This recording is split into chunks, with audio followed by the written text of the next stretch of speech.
men just don't want sex. Number 9, he doesn't want to be with someone that challenges him.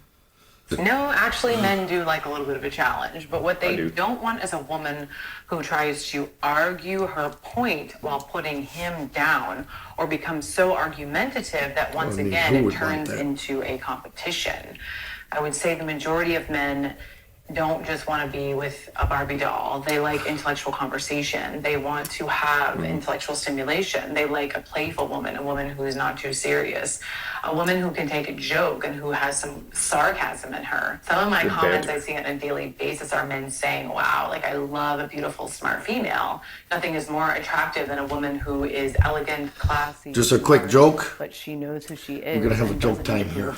Because of what you just said there, right there. You know what the difference between a joke and 3 dicks are? Oh, shit. No. Your mom can't take a joke. Oh.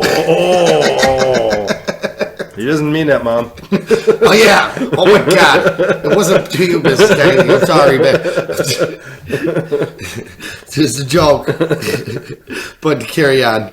She's smart, but she knows who she is and doesn't need to prove a point. They value intelligence, I promise you. Number 10, I say the best for last. Oh, shit. That one happened quick right there. Yeah. So, yeah, I mean, a challenge, yes. Argument and combativeness, no. And honestly, if you're a relatively decent intellectual, you're going to understand that there's no winning a conversation. Yeah. It's just a conversation. You're not going to win over someone's thought process. You might change them a little. Anyways. Right? So, yeah, it's not a win-loss scenario. And that's like, I hate to even go back to the analogy of politics, but if you're a conservative and you're talking to a liberal, you're not going to, like, swing them 100% the other way with one conversation. You're not winning that. You might, if you have open dialogue with them, you might curve them a little bit toward your way. Yeah. And they might curve you a little bit toward their way too, because it's just a back and forth. Nope. And that's what I think a lot of women just want to be right all the time. They want to be right and they got to get the last word in, and that wears away at a man. And it wears away at me. It's like, wait a minute, first of all, you don't always have to be right. You don't always have to win the argument. It's just, I don't know why some women just get hung up on that. They do. I don't know. I think that's kind of part of the game too. You even let them think that they win every time. You know how many ways is there to skin a cat? There's 100 ways to skin a cat. Hey, if you need, babe, you really need to win this argument here, then go ahead. You know. All right. I want you to win the cat. You know what I mean? If this is what it is, or how that is, but challenge. What I want to say here with this one is, oh my gosh, come on, right. guy. Is that's kind of hard to talk about because there's so many different aspects to that. Mm-hmm. What is the challenge? And there's a lot to unpack on that one alone right there too. You know what I mean? If the challenge is that I got to jump through 10 hoops and freaking do this, and then chances are that you're talking to 5 other dudes anyways. Then why the hell am I going to jump through all the hoops and go through all this challenge and chase? You're entertaining like what they said, want to chase and this and that. Like, no, like, let me know that you're just talking to me. Oh my gosh, dude, it's going crazy.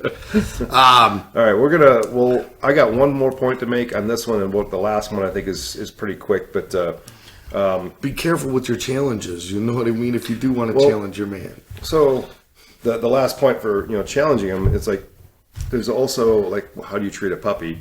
If you play with a puppy and you basically win, or you pull the toy away every time, like tug of war, you got to let them win once in a while. Yeah. When they win once in a while, then they're going to continue to play with you.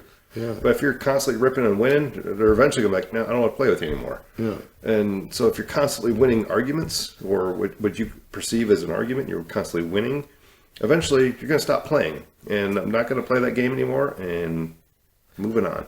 And that breaks the bond. It starts severing the bond, and it's not good. So women don't feel like you always have to win. Just seek to understand. I had a woman argue with me the other day about, I was at my friend's house, and then here he's got a 1.5-year-old daughter, and she's got an electrical cord and trying to plug it into a socket. So I see that. I was like, whoa, whoa, whoa. I ran over there and grabbed her and was like, no, don't do that. And I know it's wrong to get into other people's, how they raise their kids or whatever, but she was like, no, I've been teaching her how to do that, how to plug things in.